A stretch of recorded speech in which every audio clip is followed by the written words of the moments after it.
रब्ब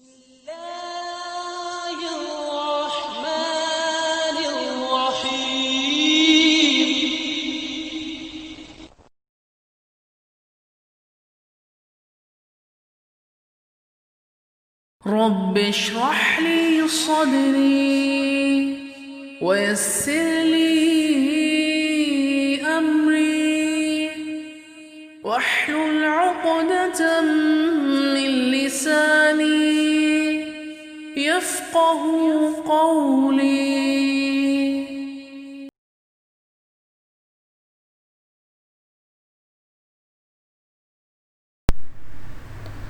अस्सलामुअलैकुम स्टूडेंट्स, आज मेरी आप लोगों के साथ ये सेकंड क्लास है। इस क्लास के अंदर हमारा जो चैप्टर है वो सेम है, ऑपरेशन ऑन सेट, लेकिन टॉपिक जो है वो चेंज हो रहा है। अब जो हमारा इसी चैप्टर में जो नेक्स्ट टॉपिक है वो है टाइप्स ऑफ सेट्स।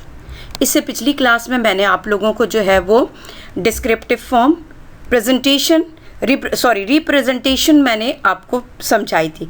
उसमें मैंने tabular form, set builder form और जो है डिस्क्रिप्टिव फॉर्म समझाई थी, और इसके साथ साथ सेट्स कैसे बनाए जाते हैं ये समझाया था। अब आ जाइए नेक्स्ट टॉपिक की तरफ, वो है टाइप्स ऑफ सेट्स।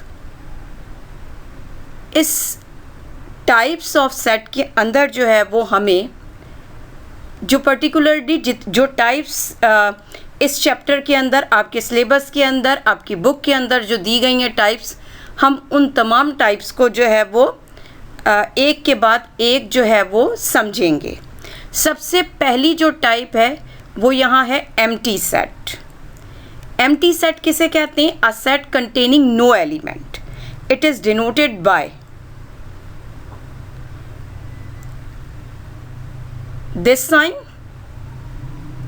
साइन, यानी वो सेट जिसके अंदर कोई भी नंबर मौजूद नहीं हो, 0, 1, 2 कोई भी नहीं, बिल्कुल खाली सेट हो, जो कि कर्ली ब्रैकेट है, खाली है। ये सिंबल है एम्प्टी साइन का, इसमें there is no element in the bracket, that's why this is empty set. इसके अलावा एक और सिंबल भी है जो कि एम्प्टी सेट को शो करता है, 0 और स्लैश। ये भी जो है वो एम्प्टी सेट को शो करता है। यानी अब अगर हम इसकी एग्जाम्पल देखते हैं तो क्या हमें पता चलेगा कि a is equal to integers between 0 and 1। एक चीज़ पर आप फोकस कीजिए, देयर इज़ नो ब्रैकेट, तो इट मीन्स कि ये कौन सी फॉर्म होगी? डिस्क्रिप्टिव फॉर्म होगी। और मैंने आपको बताया है कि मेरा तरीका क्या है, डिस्क्रिप्टिव फॉर्म को हम हमेशा जो है वो टेबुलर फॉर्म में चेंज करते हैं। Tabular form, integers between 0 and 1, this is our question. 0 और 1 के दरमियान कितने नंबर्स आते हैं? 0 के बाद डायरेक्टली क्या आ जाता है? 1 आ जाता। There is no number between 0 and 1, हो ही नहीं सकता है, लिहाजा क्या होगा? ये एम्प्टी सेट कहलाएगा। अगर आपके पास एक इसी तरीके से क्वेश्चन दिया गया है, इंटीजर्स बिटवीन 9 एंड 11, 9 और 11 के दरमियान कितने इंटीजर्स आते हैं? तो देयर इज़ 1, यानी 10 आता है। 10 आता है, इट मीन्स इसका आंसर मौजूद है। जबकि इसका आंसर आपके पास जो एग्जाम्पल में क्वेश्चन दिया गया है, integers between 0 and 1, there is no answer. 0 and 1 के दरमियान कोई भी नंबर जो है वो नहीं होता है, that's why this is empty set. इसीलिए हम इसको क्या कहेंगे? एम्प्टी सेट कहेंगे। अब आप आए, नेक्स्ट हमारे पास जो है वो है finite set. Finite set, a set containing only a finite number of element, यानी एक ऐसा सेट, एक ऐसा ब्रैकेट जिसके अंदर जितने भी नंबर्स हैं उनकी क्वांटिटी उनके नंबर्स की तादाद आपको पता है, तो this set is called finite set. यानी एक सेट है, उसका नाम है Z is equal to curly bracket 11, 12, 13, 14, 15, 16। खुद आप लोग काउंट करेंगे, देयर आर 6 एलिमेंट। एलिमेंट्स किसे कहते हैं? जो ब्रैकेट के अंदर जो नंबर्स लिखे जाते हैं, जो नेम्स लिखे जाते हैं, these are called elements. There are 6 elements in the set. अब हमें पता है इस सेट के अंदर 6 एलिमेंट्स मौजूद हैं, लिहाजा हम इसे क्या कहेंगे? फाइनाइट सेट कहेंगे। I am repeating, finite set वो सेट जिसमें टोटल नंबर ऑफ एलिमेंट्स आपको पता हैं 3, 4, 5, 6, 7, 8, 9, 10। ये तमाम के तमाम एलिमेंट्स अगर आपको नंबर्स पता हैं तो ये फाइनाइट सेट कहलाता है। एग्जाम्पल है यहाँ पर, अब यहाँ पर ये देखिए ब्रैकेट भी मौजूद है और साथ में जो है वो सेट का नेम भी मौजूद है विच इज़ C। अच्छा, इसके अलावा इसमें सच दैट का इस्तेमाल किया गया। इट मीन्स ये सेट बिल्डर फॉर्म है। Before solving the question, set builder form change into tabular form.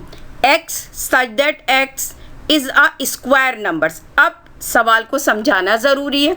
Square numbers किसे कहते हैं? Double of the number. यानी अगर 1 को 1 से मल्टीप्लाई करें, आंसर क्या आ जाएगा? 1। 1 इज़ अ स्क्वायर नंबर। 2 को 2 से जो है वो मल्टीप्लाई करें, क्या आएगा? 4। 4 इज़ अ स्क्वायर नंबर। 3 को 3 से मल्टीप्लाई करें, 9 आएगा। 9 is a square number. 9 is a square number. अब 4 को 4 से मल्टीप्लाई करें, 16। 16 is a square number. Square numbers क्या होते हैं? नंबर्स को उन्हीं नंबर से मल्टीप्लाई करते हैं तो जो हमारे पास आंसर आता है उसे हम स्क्वायर नंबर्स कहते हैं। अब यहाँ पर जो है देखें, सब जो है यहाँ पर ये साइन शुरू से पढ़ते चले आ रहे हैं, या तो ये ग्रेटर देन का साइन है या ये लेस देन। अब यहाँ पर देखिए ये टेल आ रही है, इट मीन्स कि ये जो होगा वो लेस देन होगा। सवाल में आपसे क्या पूछा जा रहा है कि उन नंबर्स को लिखिए जो कि स्क्वायर नंबर्स हैं और 20 से छोटे हैं। हम 1 से लिखना शुरू करेंगे और फिर देखते हैं कि हमारे पास जो है वो किस तरह से इसका आंसर लिखा जाएगा। मैंने लिखा है, क्योंकि जो सेट बिल्डर फॉर्म है, सेट बिल्डर फॉर्म में सेट का नाम क्या है? C।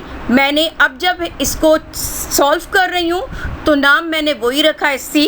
Then is equal to का साइन लगा दिया, देन कर्ली ब्रैकेट। अब 1 का स्क्वायर 1 होगा, क्योंकि 1 को 1 से मल्टीप्लाई करेंगे तो आंसर क्या आएगा? 1 आएगा। अब मुझे सेकंड एलिमेंट लिखना है तो मैंने क्या लगा दिया? कॉमा लगा दिया। फिर उसके बाद क्या हुआ? 4 is a square number of 2। यानी 2 को 2 से मल्टीप्लाई करें तो आपके पास क्या आएगा? 4 is the square number of 2। Then आगे बढ़ते हैं, अगला एलिमेंट लिखेंगे। अगला एलिमेंट लिखने से पहले दोबारा मैंने कॉमा लगाया है। फिर उसके बाद मैं क्या लिखूंगी? मैंने क्या लिखा है? 9 is the square number of 3। यानी 3 को 3 से मल्टीप्लाई करें तो स्क्वायर नंबर क्या आ जाएगा? 9 आ जाएगा। देन अगेन कॉमा, फिर उसके बाद क्या आएगा? अब 16 is a square number of 4 को जब हम 4 से मल्टीप्लाई करेंगे तो हमारे पास आंसर क्या आएगा? 16। अच्छा, अब उसके बाद 4 के बाद आप आ जाइए 5 पर। 5 का स्क्वायर नंबर क्या होगा? 5 को 5 से मल्टीप्लाई कीजिए, 25 आ रहा है। 25 इज़ ग्रेटर देन 20। हमें यहाँ पर बाउंड्री बता दी गई है कि 20 से बड़े नहीं होने चाहिए। It means 16 is our required last number. यही हमारा लास्ट नंबर होगा, क्योंकि अगर हम 5 का स्क्वायर नंबर लेते हैं तो वो 25 होगा, विच इज़ ग्रेटर देन 20। लिहाजा यही हमारा क्या होगा? लास्ट नंबर होगा, लास्ट एलिमेंट होगा। देन मैंने क्या कर दिया? अब जो है वो इसको क्लोज कर दिया। ठीक है जी। अब जी, अब आप आ जाइए नेक्स्ट टॉपिक पे। नेक्स्ट टॉपिक है, नेक्स्ट टाइप है हमारे पास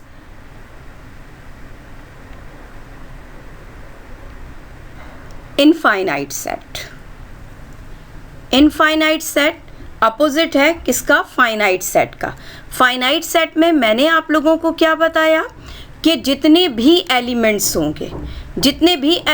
होंगे उनकी आपको एक्चुअल नंबर्स पता होंगे। इस सेट के अंदर 4 एलिमेंट्स हैं, इस सेट के अंदर 3 एलिमेंट्स हैं, जिन एलिमेंट्स को काउंट कर सकते हैं। अब इनफाइनाइट सेट वो सेट जिसमें नंबर ऑफ एलिमेंट्स आपको नहीं पता है। वो नंबर ऑफ एलिमेंट्स कितने हो सकते हैं नहीं पता है, नज़र नहीं आएगा आपको। वहाँ पर जो है या तो आपको शुरू में डॉट्स नज़र आएंगे या फिर लास्ट में डॉट्स नज़र आएंगे। इनफाइनाइट सेट की पहचान क्या है? आप किस तरीके से इसको रिकग्नाइज करेंगे कि उसमें आपको जो है वो डॉट्स नज़र आएंगे इन द लास्ट और इन द बिगिनिंग। डेफिनेशन क्या? A set which does not contain sometime starting number और sometime ending number, जिसमें या तो कभी शुरू के नंबर जो है वो आपको नहीं दिए जाएंगे या फिर आपको लास्ट के नंबर नहीं दिए जाएंगे। उसकी जगह आपको डॉट डॉट डॉट क्वेश्चन में दे दिया जाएगा। अगर ये शुरू में दिया गया है, keep it in your mind, I am saying कि अगर ये डॉट्स शुरू में दिए गए हैं या फिर लास्ट में दिए गए हैं तो ही सेट हमारा क्या कहलाएगा? इनफाइनाइट सेट जो है वो कहलाएगा। अब यहाँ एग्जाम्पल लीजिए, दोबारा मैं आपको यही बता रही हूँ, साथ साथ मैं समझा रही हूँ ये कौन सी फॉर्म है। D is the name of the set is equal to curly bracket and such that किस में यूज होता है? सच दैट होता है डिस्क्रिप्टिव फॉर्म के अंदर। अब डिस्क्रिप्टिव फॉर्म में यहाँ है is an integers x less than, sorry, अब यहाँ पर इसका माउथ है, ये देख लीजिएगा। अब टेल शुरू में नहीं दी गई, अब इसका माउथ दिया गया तो इसका मतलब है ग्रेटर देन 10। हमें एक ऐसा सेट जो है वो प्रिपेयर करना है जिसमें इंटीजर्स कहते हैं नंबर्स को, जिसमें 10 से बड़े नंबर्स जो है वो लिखे जाएं। अब सेट बनाना है। अब यहाँ पर देखें डिस्क्रिप्टिव फॉर्म के अंदर सेट का नेम क्या है? D है। लिहाजा जब मैं सेट बनाऊंगी तो उसका नाम भी क्या रखूंगी? D ही रखूंगी। सेट बनाने का फर्स्ट जो स्टेप है, राइट द नेम मैंने वही लिया है जो डिस्क्रिप्टिव फॉर्म में। इस तरह से इसके बाद इज इक्वल टू का साइन, देन कर्ली ब्रैकेट। अब 10 से बड़े क्या है? 11। Second, before writing the second element मैंने क्या किया? Comma, then 12 comma, then 13 comma, ठीक है, then 14, then comma, then up to infinite. मुझे नहीं मालूम, मैं तो थक गई भाई, इतना थोड़ी लिखूंगी मैं। 11, 12, 13, 14, फिर क्योंकि इन्होंने कहा 10 से बड़े कितने नंबर नहीं है, इसमें आपको दिया ही नहीं गया है, बस दिया है कोई लिमिट नहीं है। 10 से बड़े कितने नंबर लिखने हैं नहीं पता है, बस मैंने क्या किया 10 से बड़ा 11, 12, 13, 14 और उसके बाद मैंने डॉट्स डाल दिए। डॉट्स इसलिए डाल दिए क्योंकि इसमें एंडिंग नंबर तो दिया ही नहीं है। स्टार्टिंग नंबर 10 दिया गया, एंडिंग नंबर नहीं दिया गया, लिहाजा क्या किया मैंने इसकी जगह डॉट्स लगा दिए। अब क्या किया मैंने, इसको क्लोज कर दिया, ब्रैकेट क्लोज कर दिया। 11, 12, 13, 14, 15, 16, 17, 18, 19 पता नहीं कहाँ तक जाएगा ये, लिहाजा मैंने डॉट्स शो कर दिए हैं। अब यही हमारा जो है वो आंसर होगा और उसके बाद मैंने ब्रैकेट को क्लोज कर दिया। इसी तरह से आप एक और एग्जाम्पल देखिए, यहाँ पर सेट का नेम जो है वो G है, देन इज इक्वल टू, फिर उसके बाद मैंने यहाँ पर dot dot dot dot dot, फिर उसके बाद है 11, 12, 13, 14, 15। अब ये नंबर्स कहाँ से स्टार्ट हुए हैं? ये जो नंबर्स हैं ये कहाँ से स्टार्ट हुए हैं ये नहीं पता है, बिल्कुल भी नहीं पता है, लिहाजा मैंने क्या कर दिया है इसमें डॉट्स शो कर दिए। अब ये देखिए ये डॉट्स शुरू में आ रहे हैं, ये डॉट्स शुरू में आ रहे हैं, लिहाजा क्या होगा, ये होगा इनफाइनाइट सेट, क्योंकि ये सेट का स्टार्टिंग नंबर हमें नहीं पता है। स्टार्टिंग नंबर नहीं पता है तो लिहाजा शुरू में मैंने डॉट्स लगा दिए। ये सेट कहाँ से शुरू हुआ है नहीं पता, लिहाजा जो शुरू में जो डॉट्स होते हैं वो शो कर रहे हैं कि this is infinite set. Another example, t is equal to, मैंने यहाँ पर लिया 151, 51, 53, 54 अप टू सो ऑन। कहाँ तक ये नहीं पता, बिल्कुल भी मुझे नहीं पता। अच्छा आई एम सॉरी, 151 ये गलत टाइप हो गया है। 51, 53, 54, 55, 56 ये कहाँ जा रहे हैं ये नहीं पता। अब यहाँ पर ये देखिए ये डॉट्स कहाँ पर आ रहे हैं, ये डॉट्स जो हैं वो बिल्कुल लास्ट में आ रहे हैं। तो मैंने आपसे क्या कहा था, अगर डॉट्स शुरू में होंगे या अगर डॉट्स जो हैं वो लास्ट में होंगे तो ये सेट जो है वो खुद ब खुद आँख बंद करके पहचान लीजिएगा कि ये इनफाइनाइट सेट है। अब यहाँ पर एंडिंग नंबर लास्ट नंबर कौन सा है नहीं पता, लिहाजा क्या है कि इसको भी हम क्या कहेंगे कि ये इनफाइनाइट सेट है। अब एक और एग्जाम्पल है, r is equal to, r is the name of the set, r is equal to 12, 13, 14, 15। अब देखिए dot dot dot dot 19 and 100। इस सेट का फर्स्ट नंबर भी पता है आपको 12 और लास्ट नंबर भी आपको पता है 100, तो यानी आपको दोनों नंबर्स पता है, यानी 12 is the starting number and 100 is the ending number, ये दोनों नंबर पता है। अच्छा बीच में डॉट्स मैंने क्यों लगाए हैं, क्योंकि मैं इतना लिखना ही नहीं चाहती। 15 के बाद मैं लिखूँ 16, फिर लिखूँ 17, फिर लिखूँ 18 अप टू फिर 98, फिर 99, 100, तो लिहाजा मैंने डॉट्स लगा दिए। आप लोग खुद समझ जाइएगा कि इसमें बीच में जो है वो तमाम नंबर्स मौजूद हैं। सेंटर, आप लोग भी अगर बड़ा सेट दिया जाता है तो आप लोग भी ये कर सकते हैं कि शुरू के नंबर्स लिखिए, लास्ट के नंबर लिख दीजिए 2, 3, 2 और 3, और इसी तरीके से 2 और 3 नंबर्स जो है वो आप स्टार्टिंग के और जो है वो एंडिंग के लिखिए, और उसके बाद जो है वो आप क्या कर दें कि बीच में सेंटर में आप क्या कर दें, आप डॉट डाल दें।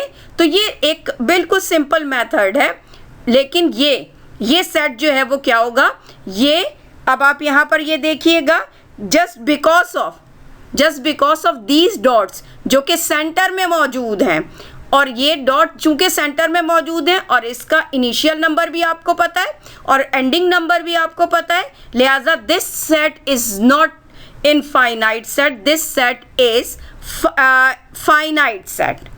इनफाइनाइट नहीं होगा बल्कि ये फाइनाइट सेट होगा। आई होप कि ये इनफाइनाइट सेट और फाइनाइट सेट जो है वो आपके समझ में जी। अब वही आप लोगों का टाइप्स ऑफ सेट है। नेक्स्ट जो है वो हमारे पास टाइप है disjoint set, sets which have not common elements. दो ऐसे सेट, अच्छा इसमें एक और बात मैं आपको बता दूं, अब यहाँ पर जो है वो आपके पास कंपैरिजन चलेगा। सेट्स सारा डिसजॉइंट सेट्स, यानी दो सेट्स आपको दिए जाएंगे, उन दोनों सेट्स को आप कंपेयर करेंगे और अपना रिजल्ट जो है वो लिखेंगे। इसमें कहते हैं sets which have not common elements, यानी दो सेट्स ऐसे, टू सेट्स जिनके अंदर कोई भी कॉमन एलिमेंट्स नहीं है, कोई भी कॉमन एलिमेंट्स जो है वो इसके अंदर मौजूद नहीं होगा। एग्जाम्पल देखिए, is the set of name is equal to 1, 2, 3, there are 3 elements, and the second t is equal to a, b and c। अब देखिए दोनों में 3 एलिमेंट्स हैं बट नो कॉमन एलिमेंट, इनमें दोनों में जो है वो कोई भी कॉमन एलिमेंट नहीं होगा। यहाँ पर डिसजॉइंट सेट्स होते हैं, 2 सेट्स होते हैं, आप दोनों सेट्स को कंपेयर करेंगे, देन फिर अपना रिजल्ट देखेंगे कि देखें नंबर ऑफ एलिमेंट दोनों में 3 मौजूद हैं। अगर यहाँ पर एक ही सेट होता तो आप ये कहते कि ये फाइनाइट सेट है, अगर आपके पास डॉट्स होते तो आप ये कहते कि ये जो है वो इनफाइनाइट सेट है, और अगर आपके पास कुछ भी एलिमेंट नहीं होता तो आप क्या कहते, ये एम्प्टी सेट या नल सेट है। लेकिन यहाँ पर there are 2 sets and number of elements are 3, दोनों में 3 एलिमेंट्स है, but there is no common element, दोनों के एलिमेंट डिफरेंट है, 1 2 3 एंड यहाँ ए बी सी दोनों के एलिमेंट्स डिफरेंट है, लिहाजा हम क्या कहेंगे, these sets are disjoint sets. अब नेक्स्ट हमारे पास देखिए ओवरलैपिंग सेट्स। ओवरलैपिंग सेट्स आ रहा है, फिर देख लीजिए सेट्स है, 2 सेट्स आप बनाएंगे और according to definition sets which have at least 1 common element. आपके पास तकरीबन दोनों सेट्स के अंदर एक एलिमेंट ऐसा होना चाहिए जो कि क्या होना चाहिए, कॉमन होना चाहिए। इसको हम एग्जाम्पल के ज़रिए देखते हैं। There are 2 sets E and G, elements of E set is equal to 1 2 3 and G is equal to 3 4 and 5 and which element is common, which element जो है वो कॉमन है, दोनों ब्रैकेट्स में आ रहा है, दोनों सेट्स में आ रहा है, 3 इज अ कॉमन एलिमेंट। 3 जो है वो एक ऐसा एलिमेंट है जो दोनों सेट्स के अंदर मौजूद है, लिहाजा ये just because of 3 these 2 sets are called overlapping sets. अब ऊपर वाला और नीचे वाले को कंपेयर करें, ऊपर वाले में कोई कॉमन नहीं था, लिहाजा ये डिसजॉइंट सेट्स थे, और इसमें एटलीस्ट 1 जो है वो element, at least 1 element is common, एक एलिमेंट इसके अंदर कॉमन है, लिहाजा इसको हमने क्या नाम दिया, ओवरलैपिंग सेट। ठीक है, अच्छा नेक्स्ट आ जाइए equivalent set, set which have an equal number of elements. Equivalent set need not have exactly the same elements. इसमें भी लफ्ज़ जो है वो सेट्स इस्तेमाल हो रहा है, इट मीन्स जब हम इसको बनाएंगे तो वी रिक्वायर 2 सेट्स, हमें कितनी की ज़रूरत पड़ेगी, सेट की 2 सेट्स की ज़रूरत पड़ेगी। अच्छा, उन दोनों के अंदर नंबर ऑफ एलिमेंट्स क्या होने चाहिए, सेम होने चाहिए, लेकिन उनके जो एलिमेंट्स के नेम जो होंगे वो डिफरेंट हो सकते हैं। इन्होंने कहा है need not have exactly the same element, elements different हो सकते हैं बट नंबर ऑफ एलिमेंट जो होने चाहिए वो सेम होने चाहिए। एग्जाम्पल देखिए, E इज इक्वल टू 1 2 3 और G is equal to E F G, both have same number of element, दोनों में सेम नंबर ऑफ एलिमेंट है 3 3, लेकिन क्या है कि दोनों के नेम्स जो एलिमेंट्स के नेम हैं वो सेम नहीं है, वो सेम नहीं है, लिहाजा इसको क्या कहा जाएगा, equivalent set. I hope equivalent set भी आपके समझ में आ गया होगा। इसमें एलिमेंट्स की तादाद, नंबर्स ऑफ एलिमेंट्स क्या होने चाहिए, सेम, लेकिन नेम ऑफ द एलिमेंट्स जो हो सकते हैं वो ज़रूरी नहीं है कि वो सेम हो, वो डिफरेंट हो सकते हैं। आई होप कि ये टॉपिक भी आपके जो है वो समझ में आ गया होगा। जी, अब आ जाइए आप next type of set. Next type of set जो है वो हमारे पास है equal set, sets which contain the same element.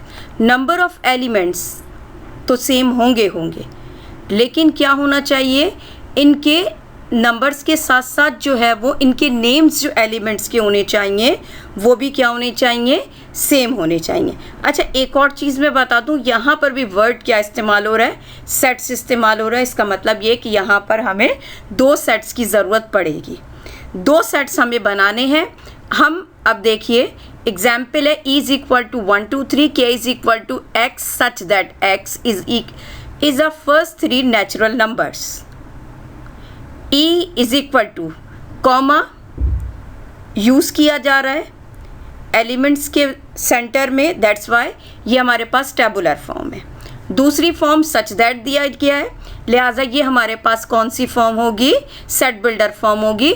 इसको हमें पहले क्या करना पड़ेगा, चेंज करना पड़ेगा, सेट बिल्डर से हमें इसको टेबुलर फॉर्म में लेकर आना पड़ेगा और फिर उसके बाद हम अपना ये रिज़ल्ट जो है वो देखेंगे कि किस तरह का रिज़ल्ट आता है, ये इक्वल सेट्स बनते भी हैं या नहीं बनते हैं।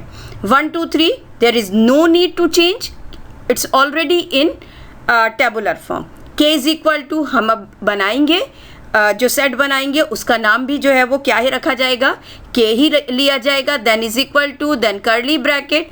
अब इन्होंने कहा है 3 नेचुरल नंबर्स। नेचुरल नंबर्स में पहले आप लोगों को समझा चुकी हूँ।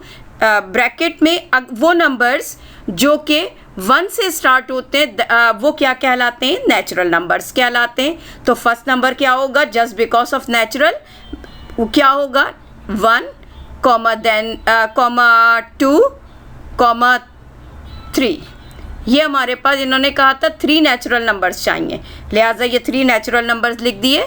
नाउ मैंने क्या कर दिया कि ब्रैकेट क्लोज कर दिया, यानी मुझे 3 नंबर्स इन्होंने कहे थे मैंने उसमें लिख दिए। अब कंपेयर कीजिए, एक ब्रैकेट है ई और दूसरा ब्रैकेट है के। ई में 1 मौजूद है, the first element of E set is 1, the first element of के set is also 1। 2, the second element of first set is 2, the second element of second set k is 2, third element is 3 and the third element of set k is also 3।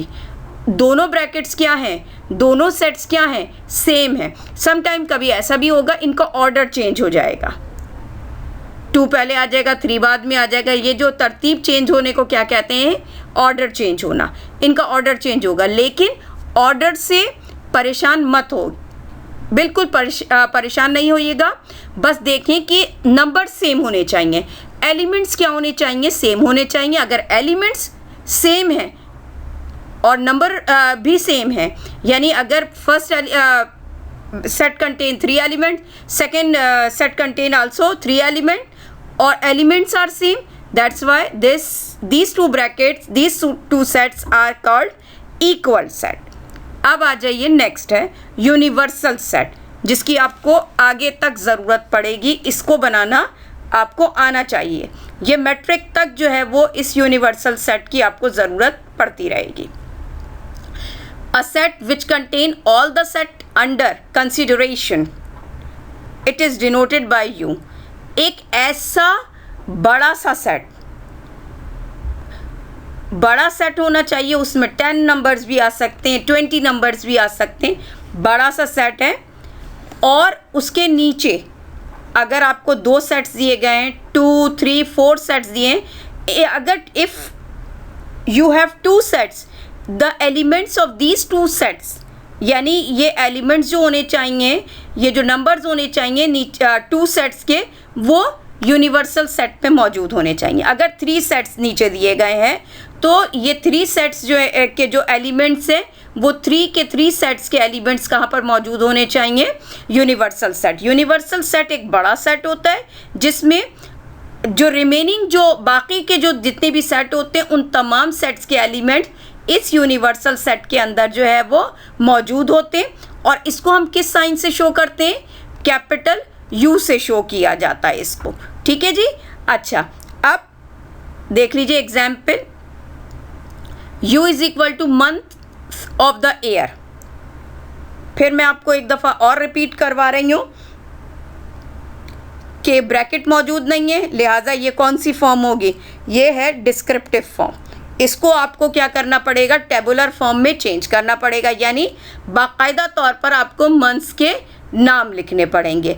अब set का नाम क्या है descriptive form में, U, तो जो आप tabular form बनाएंगे उसमें भी सेट का नाम क्या होगा, U होगा, ठीक है। फिर उसके बाद इज इक्वल टू, फिर उसके बाद मैंने यहाँ पर bracket, curly bracket, keep it in your mind. अच्छा, curly bracket, months of the year. अच्छा, एक और बात मैं बता दूँ, यूनिवर्सल सेट के अंदर जो भी होगा, अगर मंथ्स नेम है तो ये सीक्वेंस में आएंगे, तरतीब में आएंगे। इनकी तरतीब यूनिवर्सल सेट में अगर नंबर्स हैं, नंबर्स की तरतीब भी चेंज नहीं होती, और अगर मंथ्स नेम है तो भी चेंज, इनकी जो ऑर्डर है वो चेंज नहीं होता है।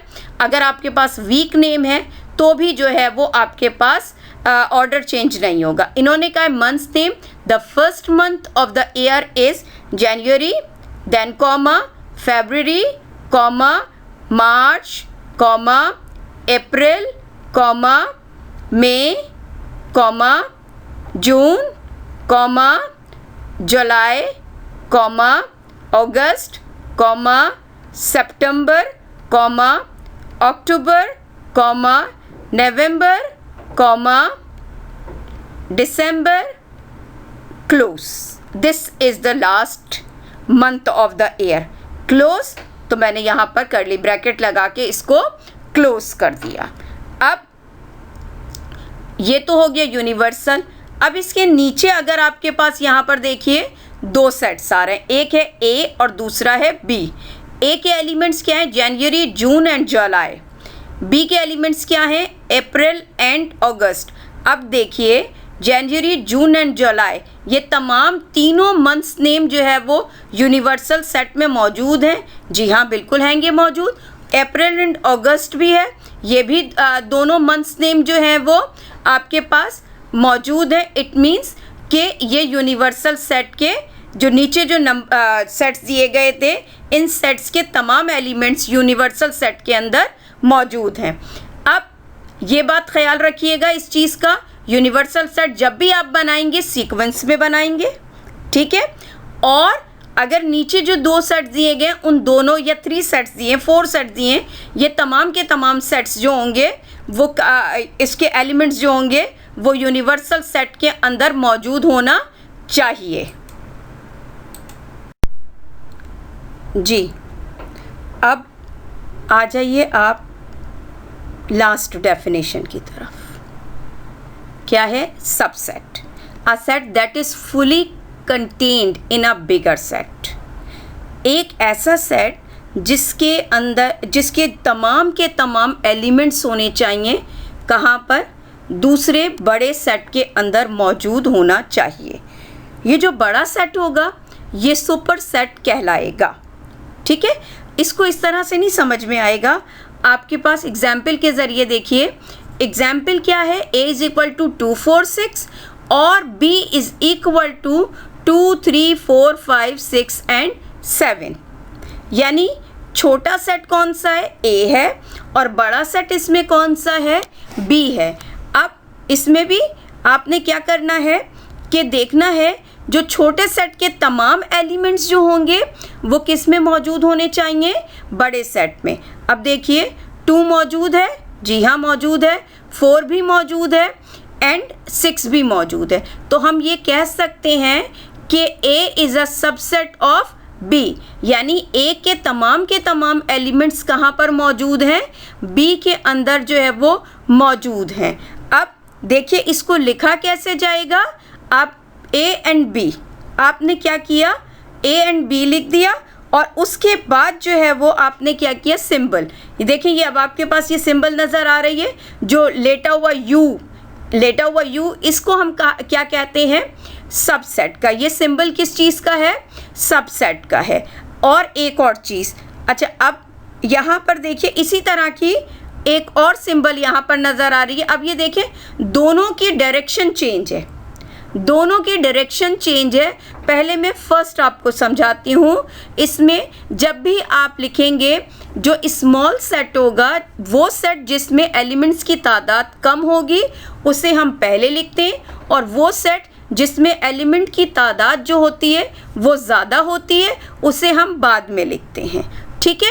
अच्छा, फिर उसके बाद ये सबसेट का निशान सिंबल के जो है वो किस तरह से? ये जिधर इसका माउथ होगा, जिधर इसका जो है वो माउथ होगा, और ये देखिए ये जो इसकी टेल, जहाँ इसकी टेल होगी, जहाँ इसकी टेल होगी वहाँ उस साइड पर जो है वो छोटा ब्रैकेट या वो सेट का नाम लिखा जाता है जिसमें एलिमेंट्स की तादाद कम है। या आप इस चीज़ से देख लीजिए, पहले कौन सा सेट लिखा जाएगा? जिसमें एलिमेंट्स की तादाद कम होती है, और बाद में कौन सा लिखा जाएगा? जिसमें एलिमेंट्स की तादाद ज़्यादा होती है। जहाँ पर इसका ये मुंह आ रहा है उसी साइड पर वो सेट लिखा जाता है जहाँ पर इसकी तादाद क्या होती है? एलिमेंट्स की तादाद ज़्यादा होगी। अब दूसरा है यहाँ पर B, अब बड़ा जो है वो इसमें पहले लिखा जा रहा है। दूसरी तरफ देखिए, यहाँ पर बड़ा जो है वो सेट पहले लिखा गया है और छोटा सेट जो है वो बाद में लिखा गया है। इसमें अब इसके अंदर ये देखिए आप कि यहाँ पर टेल जो है अभी भी वही रूल लग रहा है, रूल अप्लाई वही हो रहा है। जहाँ पर इसकी टेल है, टेल की साइड पर ही क्या है, स्मॉल ब्रैकेट है, ठीक है।